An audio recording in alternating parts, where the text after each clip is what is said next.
Bonjour et bienvenue sur la chaîne Maths et Jeux. Dans cette vidéo, nous allons tracer un carré dont la longueur du côté est une variable.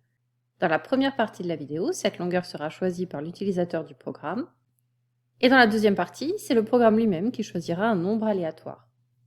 Comme pour tous les programmes de construction sur Scratch, on a créé un bloc reprendre au début. Il replace le personnage dans la position initiale, ici au centre du repère, orienté dans la direction que l'on souhaite, ici orienté vers la droite. On efface les précédents tracés, on choisit la couleur du stylo et on le met en position d'écriture. Pour tracer un carré, je vais commencer par tracer le premier côté. Ce premier côté, je ne connais pas sa longueur, je vais donc demander dans la première partie à l'utilisateur de choisir la longueur de ce côté. Une boîte de dialogue va s'ouvrir au début du programme et la valeur rentrée par le joueur sera stockée dans la variable réponse. Pour tracer mon carré, je vais répéter 4 fois,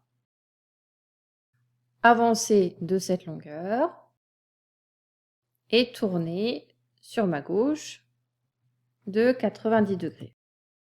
Je construis le carré en partant du sommet en bas à gauche. Pour visualiser ce qui se passe au fur et à mesure, je vais prendre une brique attendre 0,1 seconde et je lance le programme. Par exemple, je choisis 50 pour la longueur du côté. Voilà, j'ai tracé mon premier carré. Si je change, je relance le programme. La longueur du côté elle dépend bien du nombre saisi par le joueur. Maintenant, à la place de cette réponse, j'aimerais que le programme lui-même choisisse la valeur de ce côté. Je vais prendre l'opérateur nombre aléatoire et je vais créer une variable qui va s'appeler côté. C'est la longueur du côté du carré.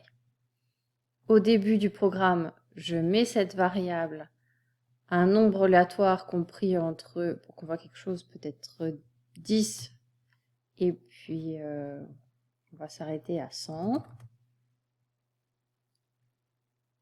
Et on va faire avancer notre personnage de côté. À chaque fois que je relance le programme, je vois la valeur de côté qui s'affiche ici, c'est le programme qui décide de ce nombre. C'est la fin de ce tuto, merci de l'avoir suivi et à bientôt pour une prochaine vidéo.